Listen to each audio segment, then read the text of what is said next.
Hello, hello. I am Megan Powers, and this is a awesome session that I'm happy to be here presenting for you today. My company is Powers of Marketing, and um, we do marketing and communication for small to medium-sized businesses. And this is going to be really fast, a lot of information in a very short period of time. So first thing I want to say is use the Q&A if you have a question. If we have time, we'll get to it. If not, throw your email and your name into the chat window and not in the Q&A. Put your email in the chat window and I will get back to anyone with questions that I wasn't able to answer, but also I'll send you the presentation if you'd like it. There's some resources in here, so we'll definitely, you want to have access to that. All right, lot to cover. Let's get started.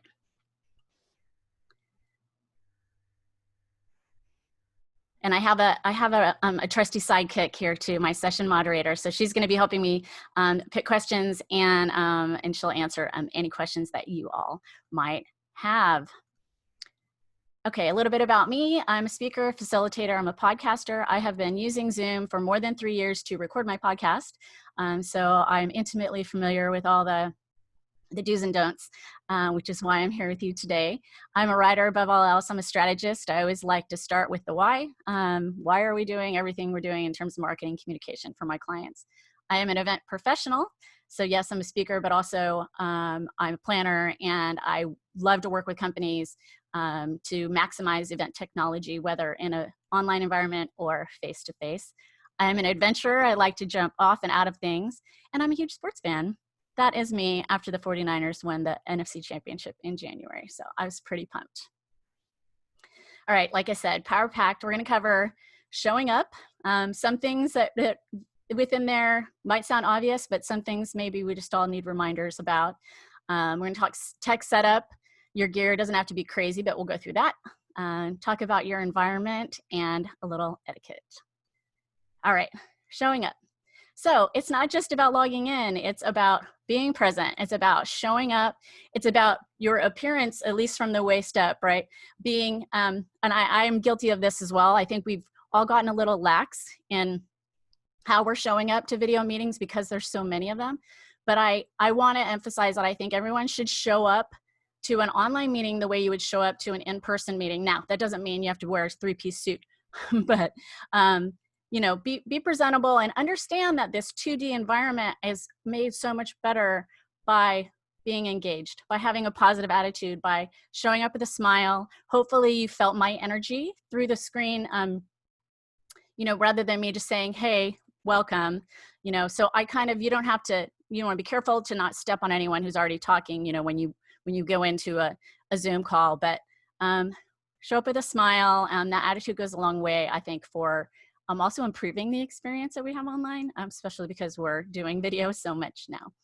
And then in terms of awareness, that's just be aware of, you know, if you're multitasking, you know, we can tell if you're looking at another screen or if you're talking to someone. So it's important to remember that whether you're being spoken to directly or not, everyone, depending on the size of the meeting, is on screen.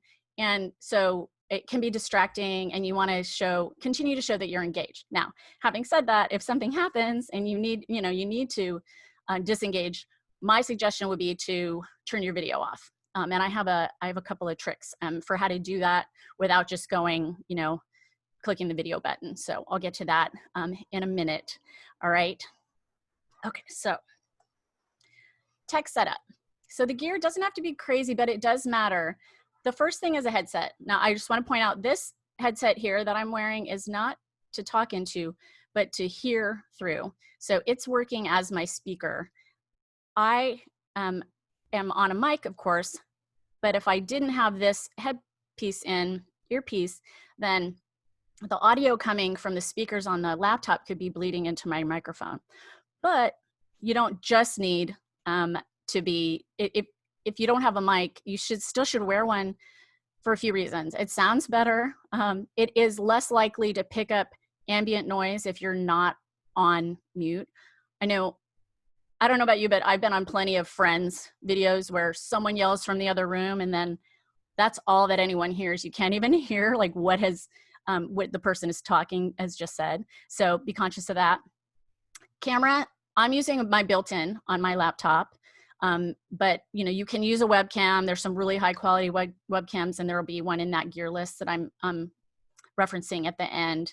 But you want to make sure that your camera is where you're facing. So if your camera is here and what you need to see is over there, then the other people on the call are just seeing the side of your face. And I have actually recorded a couple of podcasts where I did look at the side of the guest's head for an hour, which kind of defeats the purpose, right? So just be conscious of that. Put your camera in a good place, or make sure, like I have a secondary screen here, but it's close enough that I can glance over to it and it's not distracting. So that's good. So, all right, landline versus Wi-Fi. This is big. Broadband bandwidth is a hot commodity, and there's so many things that everyone in our offices and households are doing to sap that bandwidth. So you want to, if you can, be on a hard line, be on a landline instead of Wi-Fi, because it's just more stable. More than anything, it's more stable. Also, you want to make sure that no one in your office or household is streaming while you're trying to do Zoom, because that can really interfere and sap the bandwidth. Also, I'm guilty of having a million tabs up in my browsers. However, when I do Zoom, I X out everything and except for basically my presentation and the Zoom tab. So that's something to think about, because even if you're not using it, if it's up, your computer is still working and considering that attacks on your bandwidth. So, but before you do any of that, reboot your computer. So this is really, I think we all, I don't know, maybe, can you remember the last time you rebooted your computer? We're asking a lot of these machines. So, and Zoom really works better when it's a fresh start. So reboot, few tabs, use the landline. Lighting. Now this is a little tricky. I am in a room where I have windows behind. I'll talk about this screen here when I get to environment, but I would be backlit. And so I have that picture is actually my setup, my laptop, my secondary monitor, and the light behind with a soft cover on it. I probably could have another light on this side that's better, but I do have this little ring light, which you can attach to your camera phone, but you can also attach it to your monitor and put it next to your camera to just add a little bit extra light. They're cheap on Amazon, like $7 or $8. Okay, so just make sure that you're lit. I don't know about you, but I've been in sessions where people are leaning and they're in the dark, and we want to be able to make a connection. So make sure that you are well lit.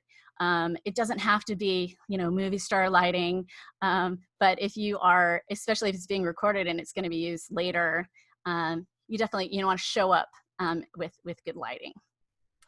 All right, so your environment. So I mentioned this is a Shoji screen, which is, it's just 3 panels and it's mobile. So I put it behind me. For me, it's preventing you from seeing the refrigerator magnets and the television and the couch, but also it's become part of my brand. So this is something that's behind almost every video that I have put out or that I've been on live video. It's been in there unless I was elsewhere. So for me, this has become kind of part of my brand look, even though it's, it's not a logo. You'll hear me say brand a lot in the next few minutes. Everything that we're doing is part of our personal brand. It's a reflection on us. It's also a reflection on your firm, any organization you might be working with or for. So these 2 pictures here on the right are a little extreme. I'm sure, at least I hope, that none of you are working in environments like that. But just to drive home the point that clutter is not a good look. And so it also, some people thrive on the chaos that surrounds them in their office, but you'll have a clearer mind and it'll also look better. You can, I have a lot of friends that have these nice bookshelves behind them now, and they have something with their logo on it. They have a plant, some nice picture frames. So if you have the ability to do that, to be on brand in that way, do it. Also, I didn't show you this. So you can have a virtual background. So I'm gonna do a little demo for those of you who might not have seen this. If you go to the toolbar, to the video icon, click the down caret on the video icon, click choose virtual background, and there are some that come with it. This San Francisco background, for example, grass, space, whatever, you know, but you can also upload your own. So I have some pictures in here that I've put in here that are, you know, nice for, depending on the meeting, appropriate some of the time, maybe not all of the time. But also I'm using what it's called a bad guy blocker. It's by Tech Candy. Gets hard to see when you're in the virtual background. But it's a little cover that goes over my camera, and I slide it closed when I want to go off of camera. So you don't have to hit the video button. If you have something like that, you can just cover it. And if you have a virtual background, if you slide it, then your background still shows, and then you just kind of disappear. So it's kind of a neat little option, in addition to, you know, being good for security and all that kind of good stuff for when you're not on camera. All right. So you want to reduce ambient sounds as much as you can. I live near an airport. This can be problematic for me. I also, every neighbor has their own gardener, so leaf blowers are the bane of my existence. So life happens, right? So it's gonna, stuff like that's gonna happen, but do what you can to sort of mitigate that, that happening. I put a sign on my door that says I'm recording live whenever I go to record, so that the UPS guy, that, you know, whoever, doesn't knock on the door. I have a friend who has a little on-air sign, and she puts that outside her office so that her family knows when she's on air, and so they know not to bother her. Of course, the cutest things happen when kids run in and all that kind of good stuff, but it all depends on what you're doing. Things are going to happen. Just do what you can to reduce ambient sounds that are around you. Again, the headset will help, and using mute, which we'll talk about next, and etiquette will help also. But those are just some good things to note. And being on brand, if you can incorporate your brand within your space, within your environment when you're on video, that is awesome. So I recommend doing that.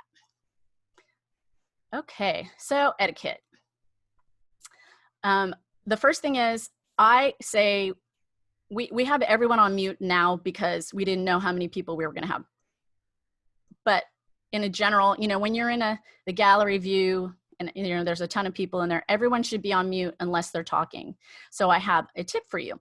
There is a setting that you can set within Zoom to use your space bar as a unmute button. So if you're on mute and someone asks you a question or, you know, calls your name, you can press the space bar button, talk, you know, give your answer, give your response, let it go, and then you're back to being muted, which I think is super handy, because, you know, we've all been like scrambling for where's the unmute button, especially when I've been recording my podcast. That's a big thing. You ask a guest a question, they start to talk, and they're muted. It's like, oh. So that's kind of a separate issue because that's still going to happen. But all right. And then I don't know if you noticed, but when you logged in, you had the opportunity to change your name. So you want to make sure that it's appropriate. I know sometimes it just shows up like first name, last name, all in one word. You can, you know, put your name and then your firm name if it fits, or, you know, just your first name and your firm name, whatever. Just make sure that it's appropriate for the audience. And you can also put a picture in there. So if you're going to do that, make sure that it's a nice headshot, not, you know, just a random photo from your photo roll. Make sure, again, that it's appropriate and on brand. But if not, if you don't have a picture in there, then your name will just show. And that's just fine as well. So I think a lot of us work with multiple screens. I'm on a laptop, I'm facing, but I do have that secondary screen to my right. So what I try to do is to make sure that, again, I'm facing the camera, that I'm not, you know, looking at all of my notes constantly. I'll glance back and forth, but, you know, it's important to stay engaged, to face the screen. And again, like I said before, take yourself off camera if that's the case. All right, resources. If you want to go live, Zoom actually has the option to go live to Facebook on the webinar function. Live, so we could be broadcasting live to Facebook right now, and then if you have enough YouTube followers, you can also broadcast to YouTube at the same time. but there's a lot of value in terms of marketing your firm with live video now. And Lights Camera Live is a tremendous resource for the how, the what, the when, the, you know, the equipment, all that good stuff. I highly recommend that. In terms of gear suggestions, my friend Brian put together, or he shared his Amazon list of all the gear that he uses, and he's a keynote speaker. Last I talked to him last week, he had done 44 online summits or conferences through this whole COVID time. So he knows what he's doing. So highly recommend checking that out, and you can just click to purchase from Amazon. This presentation, I used Canva. There's lots of really, really great templates and resources in there. It's an online tool that's, there's a free version, but it's also super affordable if you want to go pro. Easel is similar, that people really like as well. And if you've never done a speed test on your internet, on your computer, you might want to run a speed test to make sure if you're having issues regularly, you might not have the bandwidth or the right connection. So that is something that I would check out and then make adjustments if you need to. All right, y'all, I said it was going to be fast. So I don't know if we have any questions, but I want to thank you for showing up. Thanks for being here, and best of luck working online effectively. If you want to drop your email into the chat, I will send you the presentation and answer any questions you might have later. I'm going to leave it up here for a minute in case anyone wants to hang out and ask questions, but I know we're at time. So thank you so much, and have a great rest of your day.